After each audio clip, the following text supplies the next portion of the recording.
Okay, it feels like AI is just exploding right now, doesn't it? Oh, absolutely. It's moving so fast, you blink and there's something huge and new. It's almost hard to keep up. Just when you feel you've got a handle on it, bam, something else drops. Exactly.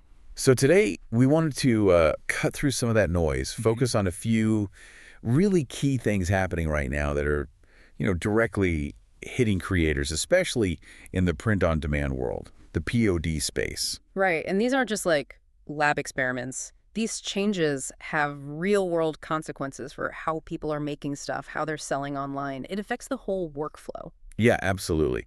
So our goal for this deep dive is really to sift through all these updates, AI image generators, POD platforms, and pull out what you actually need to know. Find the practical bits. Exactly. We're talking new features from the big AI image guys. A really surprising move from Printify, actually. Yeah, that was out of the blue. Right.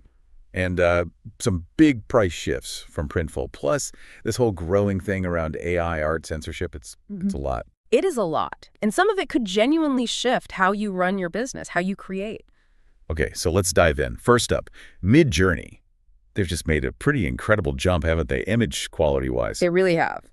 The big headline is Midjourney can now generate images in 4K high resolution. 4K, wow. Yeah. And the key thing for, POD creators is that these images are basically print ready right out of the generator. Okay, so unpack that. If I'm making, say, T-shirts or mugs, what does print-ready 4K actually mean for my day-to-day? Is it just sharper? Well, it's sharper, yes, but it's more about the process. You can now upscale the images inside Midjourney up to 4 times. That gives you a 4096 by 4096 pixel image. Which is huge. It's huge. And it means for a lot of products, especially those sort of small to medium-sized things, you can just upload it. No extra steps needed. No fiddling with other software to make it bigger. Like phone cases. I hear those can be big sellers. Exactly like phone cases. You generate the image, you upscale it in Midjourney, you upload it to your POD provider, done. It prints sharp, high quality. And the potential there. I saw a figure, I think it was from Allura, estimating some Etsy phone case sellers have made over 100 grand. Yeah, the market's definitely there. And having images that are instantly usable at that quality, it removes a major friction point. It feels like Midjourney is really pushing back against the competition here. Oh, for sure. It feels like they're saying, okay, you guys made some moves, watch this. And honestly, this competition, it's fantastic for us, for the users. It just drives everything forward faster. Better tools, better quality. Exactly. So speaking of competition and surprising moves, Printify. That was a big one. They didn't just tweak prices, they jumped into AI themselves. Yeah, that really came out of left field. Printify, one of the absolute giants in POD fulfillment, they just dropped their own AI image generator. Their own. Built into Printify. Built right in. And here's the kicker. It's completely free. Free. Like actually free. No premium account needed. Nope. 100% free for everyone, which is pretty amazing access. Okay, but is it? Is it good? Compared to Midjourney or Deli, does a free built-in tool actually compete? Well, it's surprisingly capable, especially because it's designed specifically for POD products. That's its focus. Okay. So you type in your prompt, it gives you 4 different image options. You get 15 of those generations free per day. So 60 images a day, basically. 60 free images, yeah.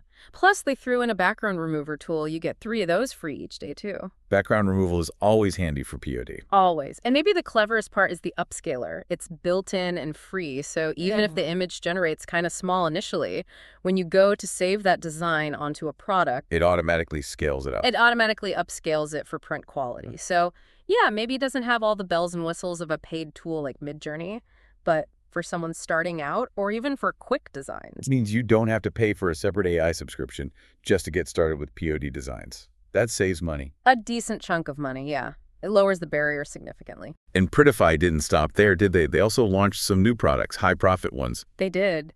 Just in time for, planning ahead for Q4 and the holidays, they've added 2024 calendars. Ah, calendars. Always popular. Yep. Wall calendars from District Photo, shipping out of the U.S., and desk calendars from Prima Printing, based in Australia.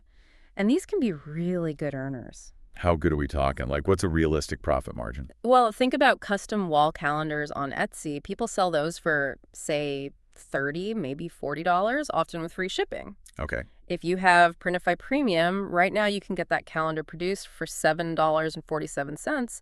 Shipping adds another, what, $6.29, so your total cost is $13.76. 13.76.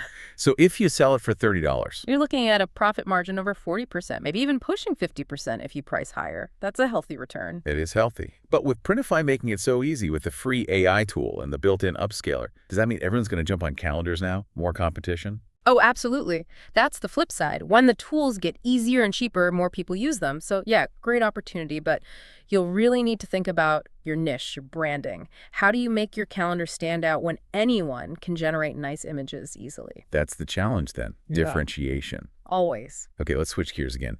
DALL-E 3. It's now plugged into ChatGPT, and people are saying this changes the whole game for prompting, a new paradigm. It really feels like it, yeah. So DALL-E 3 is integrated directly into ChatGPT. Now you need the paid ChatGPT 4 for this, mind you. Right, the premium version. But the integration makes creating images feel different, much more intuitive maybe, easier. Easier how? Yeah. What's the big change in the experience compared to just typing a prompt into Midjourney or the old Dahlia? The killer feature, the thing that feels revolutionary, is the back and forth, the conversation. You mean you can talk to it Uh, about the image it made? Exactly. You don't just fire off a prompt and hope you get lucky. You can iterate. Let's say you ask for a vector illustration of a dog walking down a road, and ChatGPT gives you 4 images, but maybe they've got buildings in the background you didn't want. Right, happens all the time. With other tools, you'd probably have to tweak your original prompt, maybe add no buildings, and generate again. Or start over. Yeah. With ChatGPT and DALL-E 3, you can just tell it. You say, hey, these are good, but can you get rid of the buildings in these images? I just want the dog and the road. And it will try to modify those specific images. Oh, okay, it's different. It's much more like working with an actual graphic designer. You give feedback, they make adjustments. It's collaborative. Like having a little design assistant right there. That sounds powerful. It is. It makes refining your ideas much, much smoother. And commercially. Because that's always the big question with AI art for POD. Can Yeah. you actually sell this stuff? Yes, and DALL-E, or rather OpenAI, has been very clear on this. They've explicitly stated that images you create using DALL-E 3 through ChatGPT can be legally sold. You own the rights for merchandise, commercial use, whatever. That clarity is huge for creators. Takes away a lot of worry. Definitely provides peace of mind. But there's always a but, isn't there? Mm-hmm. While DALL-E is making things easier in some ways, there's this rising issue. This controversy around censorship, especially with DALL-E 3. Yes. The moderation. This is a really big point of discussion right now. Microsoft, since they integrate DALL-E into Bing Chat as well, and OpenAI have rolled out new safety image moderation and censorship features with DALL-E 3. And it's causing problems. It's causing friction, let's put it that way. For some users, it's making the tool incredibly frustrating, almost unusable at times. How so? What's happening? Lots of prompts are getting blocked, just flat out refused, even prompts that seem totally harmless. I saw a quote from Windows Central that kind of summed up the frustration. They said something like, Bing and DALL-E 3 image creation was great for a few days, but now Microsoft has lobotomized it. Ouch. The bottom line. So what kind of things are actually getting blocked? Is it just the obvious stuff? Some of it's obvious, but a lot isn't. They're blocking prompts that mention existing characters, copyrighted figures, also specific people, celebrities, even company names or logos. Okay, that makes some sense, maybe from a legal perspective. Perhaps, but it also blocks requests for images in the style of certain artists or companies. Like you can't ask for something in the Disney art style. Really? Even just the style? Yep. And even things like, I saw examples where someone tried to generate an image of 2 famous living boxers facing off, blocked. Wow. So is Midjourney doing this too? Nope.